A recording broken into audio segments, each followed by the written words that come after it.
제가 교육전도사를 할 때 초등부에서 설교를 하면서 애들한테 한번 질문을 했던 적이 있습니다. 얘들아, 크리스마스가 무슨 날이니? 이렇게 물었습니다.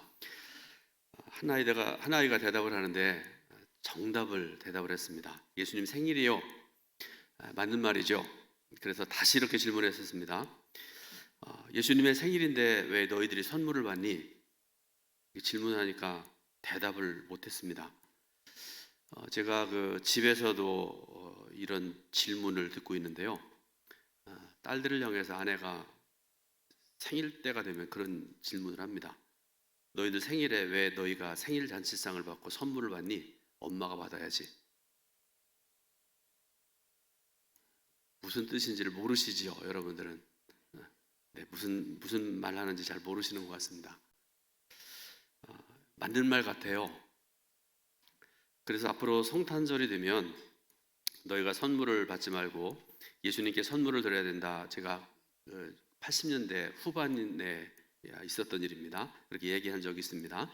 근데 여러분, 아이들이 그리고 성도들이 예수님께 선물하는 방법이 무엇일까 우리가 생각을 해봐야 되는데, 그럼 뭐 좋은 그런 여기는 다 여러분 모조로 이렇게 거의 해놓고 그러는데, 거기다가 무슨 금반지를 드리고 옷을 해드리고 이런 건 아닌 것 같고요. 성경 말씀에 답이 있는데요.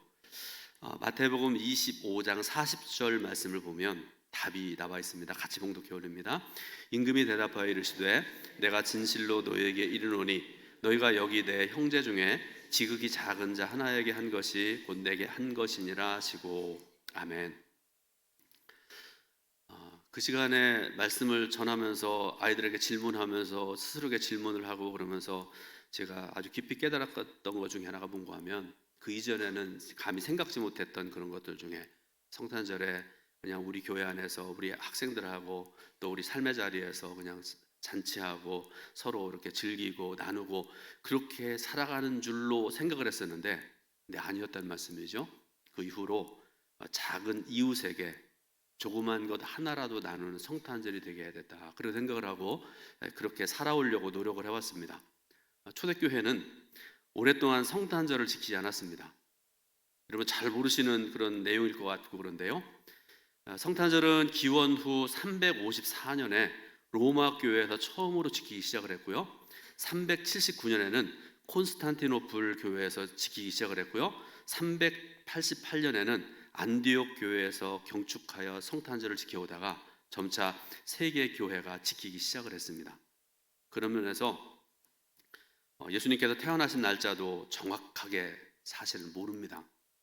12월 25일이라는 여러분들 개인적으로 여러분 생일 잘 아시죠? 내 생일은 아니죠. 몇 월 며칠, 어떤 분은 시까지 하더라고요. 그리고 그때는 어떤 의미가 있다고 다 알고 계시는 그런데요. 근데 예수님의 태어나신 날짜를 정확하게 우리가 모릅니다. 그래서 많은 대부분의 교회와 세계가 12월 25일을 성탄절로 지키고 있는데요. 근데 어떤 교파의 어떤 민족들 보게 되면요, 성탄절을 다른 날 지키는 경우도 있습니다. 그러므로 여러분, 날짜가 중요한 게 아닙니다. 우리가 기념해야 될 것은 12월 25일이라는 날짜가 아니라 예수님께서 세상에 오신 사건 자체이기 때문에 그렇습니다. 이 시간에 본문의 말씀을 묵상하면서 예수님의 오심의 의미를 깊이 더 묵상하고 함께 은혜 받으려고 합니다. 먼저 우리가 생각해봐야 될 것이 있는데요, 오늘 본문 말씀 중에 18절의 말씀을 같이 봉독해 올립니다. 예수 그리스도의 나심은 이러하니라. 어머니 마리아가 요셉과 약혼하고 동거하기 전에 성령으로 잉태된 것이 나타났더니. 아멘. 자, 나심이라는 말로 번역되어진 헬라어는요, 뜻이 뭔가 하면 게네시스라는 그런 말인데요, 출생 혹은 기원이라는 뜻을 가지고 있습니다. 그리스도 안에서 새로운 창세기가 시작되고 있습니다. 세상을 창조하신 하나님께서, 성령님께서 새로운 창조를 시작하신 것입니다. 그 내용을 여러분들에게 좀 어려운 말인데 좀 설명을 드리면, 첫사람인 아담이 사람의 씨가 아니라 하나님의 영으로 창조된 것처럼 두 번째 아담인 예수님도 사람의 씨가 아니라 성령으로 잉태되었다는 그런 말씀입니다. 또 한 가지, 첫사람 아담은 사람이 하나님의 형상으로 된 것인데 예수님은 하나님의 사람의 형상이 되신 것입니다. 하나님이 사람의 형상이 된 것입니다. 이렇게 새로운 창세기가 쓰여졌다는 그런 말씀인데요. 여러분 한번 생각을 해보세요. 예수 그리스도가 아니면 저와 여러분들은 그저 한반도에서 태어나서 살다가 죽을 자연인에 불과했습니다. 대한민국에서도 우리가 여러분 서울특별시 강남 이런 데도 아니고 동천이라는 북쪽에 있는 자그마한 도시에서 태어나고 거기에 살다가 어떤 경우에 거기에 죽고 그러는 사람에 불과했다, 그런 말씀입니다. 그런데 예수 그리스도 때문에 하나님 나라의 백성이 되어지고 하나님의 자녀가 되었습니다. 이것이 바로 새롭게 쓰이는 창세기의 은혜입니다. 예수 그리스도를 통해 새로운 창세기가 쓰일 수 있도록 마리아는 자신의 전부를 하나님께 내어드렸습니다. 마리아는 요셉과 약혼을 했습니다. 그런데 약혼자인데 19절 말씀 중에 보게 되니까 요셉을 가리켜서 그의 남편이라 이렇게 말씀을 하세요. 20절 말씀 보게 되니까 마리아를 내 아내라 이렇게 부르고 계세요. 이 도대체 무슨 뜻인지 모르시는 분이 혹시 있을지 모르겠는데요. 이스라엘의 결혼 풍습에 대해서 여러분들에게 좀 말씀드리려고 합니다. 자, 그러기 위해서 18절 말씀을 제가 다시 한번 읽어드릴 텐데요. 여러분 눈으로 좀 보시고 제가 봉독해 올립니다. 예수 그리스도의 나심은 이러하니라. 그의 어머니 마리아가 요셉과 약혼하고 동거하기 전에 성령으로 잉태된 것이 나타났더니. 아멘. 자, 마리아와 요셉은요 정혼한 그런 관계였습니다.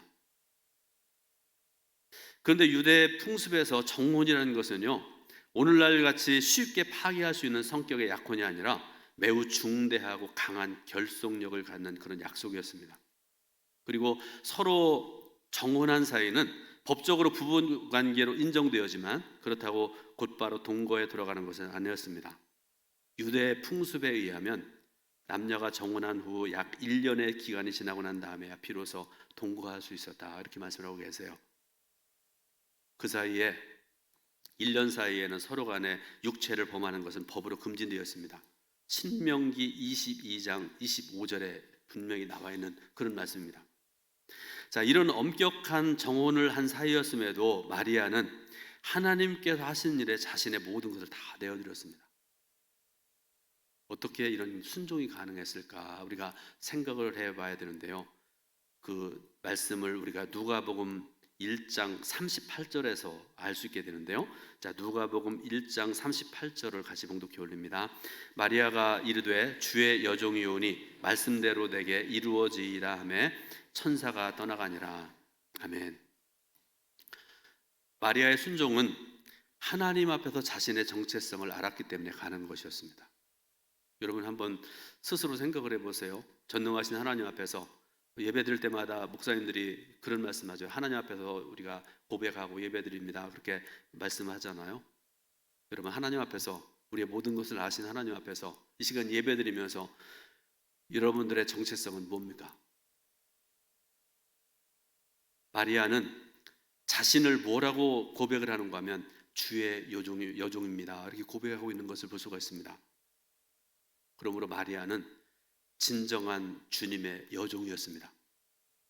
저는 이 말씀을 몇 번이고 묵상하고 몇 번이고 읽고 그러면서 제 자신이 굉장히 부끄러웠습니다. 왜 그런가 하면요, 말로는 하나님의 종이라고 하면서 성도들이 가끔씩 요새는 그렇게 많이 안 드는 것 같은데요, 저를 가르쳐 주의 종 그러잖아요. 그런데 어쨌든 성도들이 얘기하듯 또 제 자신이 얘기하듯 하나님의 종이라고 하면서 하나님의 말씀이 이루어지도록 마리아처럼 자신을 희생하며 내어주지 못할 때가 많았기 때문에 그렇습니다. 저는 온갖 이유를 내세우면서 불순종하는 그런 경우들이 많았었는데 마리아는 어떻게 합니까? 그저 주의 여종이오니라는 말 한마디로 자신의 모든 것을 주님께 내어 놓았습니다. 여러분 종은요, 우리 대한민국이라는 나라가 종이 없는 그런 나라가 되어서 참 감사한데요, 종은 아시죠? 높은 자리에서 대접을 받는 사람이 아닙니다. 마리아처럼 자신을 주인에게 내어주는 사람이 종입니다. 여러분들에게 질문합니다. 여러분들은 주님의 종이십니까? 다음으로 의로운 사람 요셉에 대해서 좀 말씀드립니다. 자, 오늘 읽을 말씀 중에 19절부터 21절 말씀 조금은 긴데요. 천천히 말씀 봉독해 올립니다. 그의 남편 요셉은 의로운 사람이라 그를 드러내지 아니하고 가만히 끊고자 하여 이 일을 생각할 때에 주의 사자가 현몽하여 이르되 다윗의 자손 요셉아 내 아내 마리아 데려오기를 무서워하지 말라. 그에게 잉태된 자는 성령으로 된 것이라. 아들을 낳으리니 이름을 예수라 하라. 이는 그가 자기 백성을 그들의 죄에서 구원할 자심이라 하니라. 아멘. 성경은 요셉을 가리켜서 의로운 사람이라 이렇게 말씀을 하세요. 바라기는 오늘 예배드리는 우리 동천교회 성도 여러분 모두 하나님께서 인정하시는, 또 성도들이 인정하시고 존경하는 의로운 사람 되시기를 주님의 이름으로 축원드립니다. 요셉은 평소에 하나님 말씀대로 반듯하게 샀던 사람입니다. 그래서 이런 상황에서 요셉은 굉장히 고민이 많았을 것 같습니다. 우리가 흔히 쓰는 속담 중에, 그리고 남을 누구를 평가하는 말 속담이 하나가 있었는데요. 그게 뭔가 하면 얌전한 고양이가 부뚜막에 먼저 올라간다. 어르신들 아시죠? 얌전한 고양이가 부뚜막에 먼저 올라간다. 쉽게 말하면 이런 거죠. 마리아가 지금 배가 불러오지 않습니까? 아직 결혼 안 했잖아요. 그렇게 반듯한 듯이 점잖은 체하며 살더니 실상을 보니까 이렇게 엉터리로 살았네. 그러면서 얼마나 많은 사람들이 요셉을 바라보고 마리아를 바라보고 정죄하고 판단했을 것입니까? 다시 말씀드리는데요, 사귀었습니다. 정혼을 했습니다. 그런데 마리아가 지금 배가 불러옵니다. 혼인을 하지 않을 경우에 임신만 시키고 버렸다는 비난을 받을 수도 있습니다. 그렇다고 마리아를 집으로 데려와서 같이 살 수 있는 그런 것도 아닙니다. 법이 분명히 있는데, 하나님 말씀이 있는데요.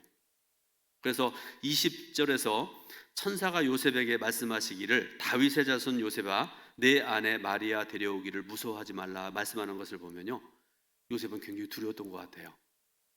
이거 나와 사귀었던 이 여인, 정혼만 했고 동침하지 아니하고 그런 여자인데 왜 이렇게 이 여자가 배가 불러오는지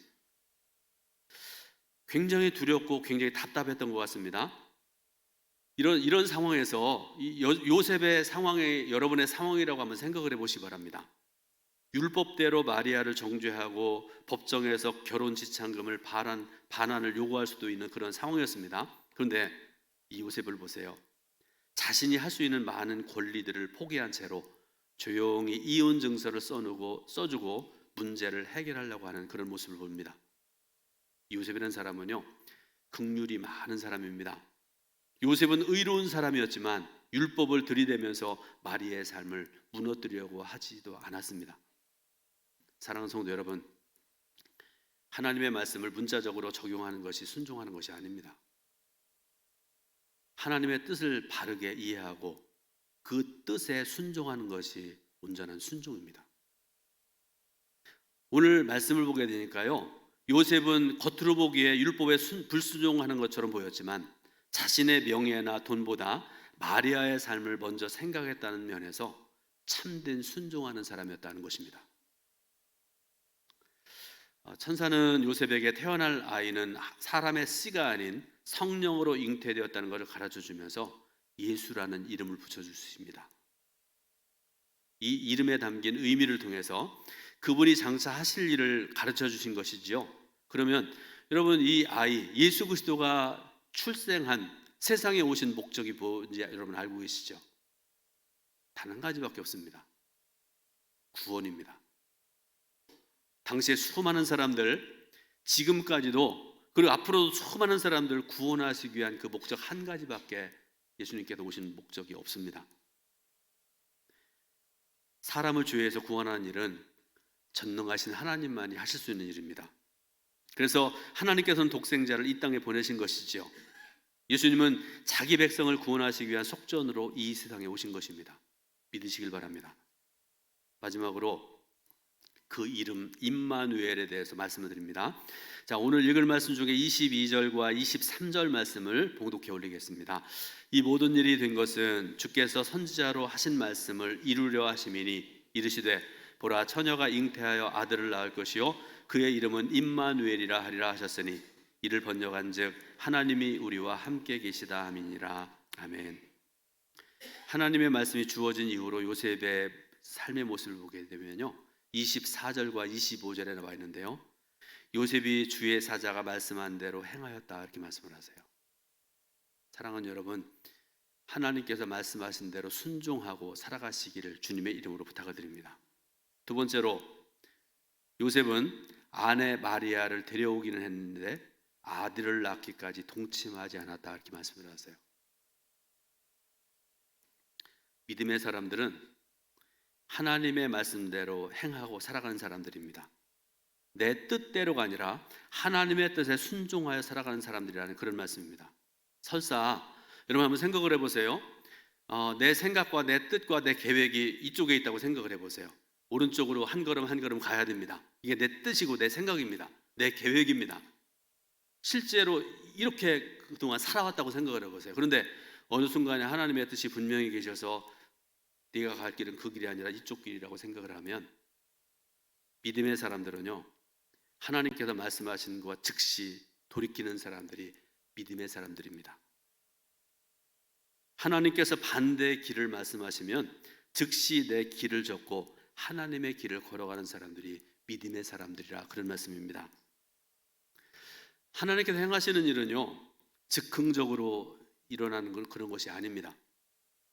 하나님께서 선지자를 통해 약속하신 말씀을 이루는 것입니다. 마찬가지로 예수 그리스도의 복음도 예수님과 제자들이 갑자기 만들어낸 그런 작품이 아닙니다. 하나님께서 선지자들을 통해 구약 성경에 예언하신 말씀이 그대로 성취되어진 것입니다. 예수님께서는요, 이사야서 7장 14절에 제가 읽어드리겠습니다. 그러므로 주께서 친히 징조를 너에게 주실 것이라. 보라 처녀가 잉태하여 아들을 낳을 것이요 그의 이름은 임마누엘이라 하리라 예언하신 바에 따라서 동정녀가 잉태하여 낳은 아들이 바로 예수 그리스도십니다. 사람들은 종종 질문을 저한테 하세요. 신앙적인 질문도 하고 어떤 불신앙적인 그런 질문도 하세요. 어떤 분들은 이런 얘기를 합니다. 왜 예수님만 구원자라고 얘기합니까? 비슷한 말로 기독교도 여러 종교 중에 하나일 뿐이다라고 그렇게 얘기하는 사람도 있습니다. 심지어는요, 예수 잘 믿는다고 하는 사람 중에도 그런 말을 해요. 심지어는 목회자들 중에도 소수의 사람이죠, 이런 얘기하는 사람들이 있습니다. 왜 다른 종교에는 구원이 없다고 하느냐 그렇게 묻기도 합니다. 여러분, 그 이유를 우리가 알아야 됩니다.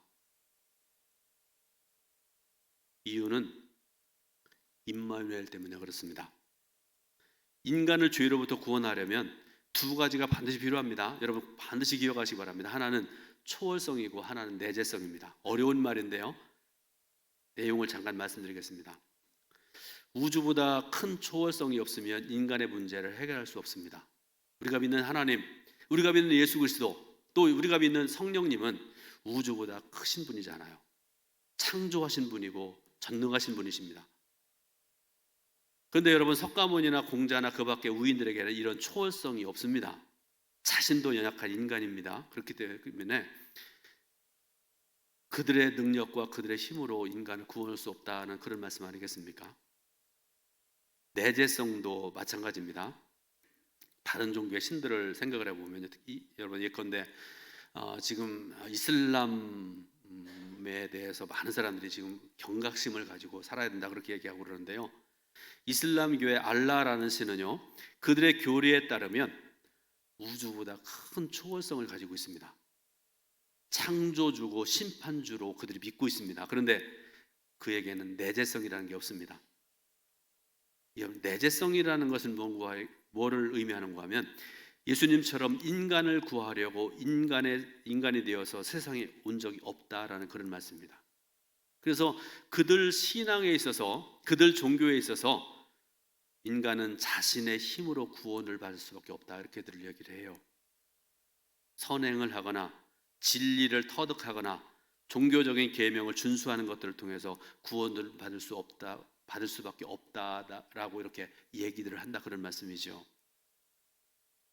결론적으로 다른 모든 종교들의 공통점은 자력 구원입니다.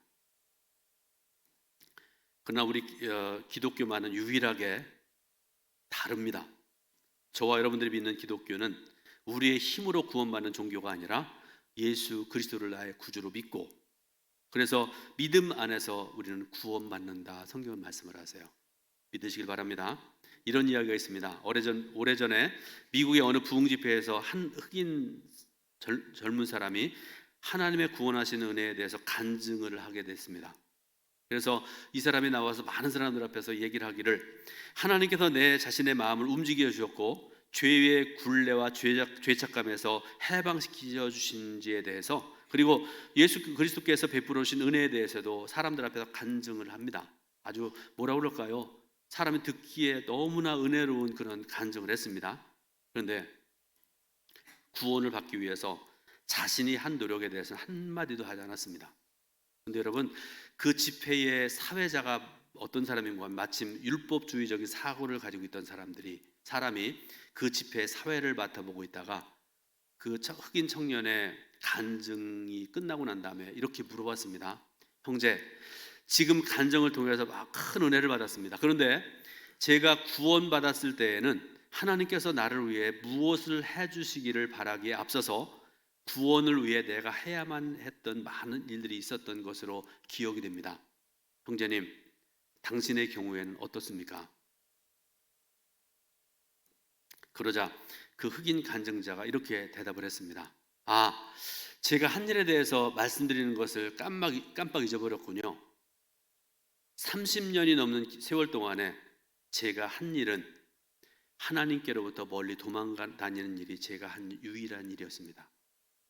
제 안에 있는 죄악들이 시키는 대로 말입니다. 그런데 하나님께서는 끝까지 저를 쫓아다니셨고 결국은 나를 굴복시키셨습니다.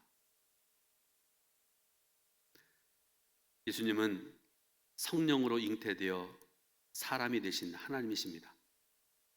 우주보다 크신 초월자십니다. 그분이 우리 죄를 대신해서 십자가에 죽으시고 구원하시기 위해서 세상에 오셨습니다. 이것이 앞에서 말씀드렸던 내재선입니다. 그래서 예수님은 유일무이한 구원자이십니다. 여러분, 임마누엘이라는 말을 많이 들어보셨죠? 그 뜻이 뭔지 아시죠? 오늘 본문에 나와 있는 그런 말씀이지 않습니까? 하나님이 나와 함께 계시다.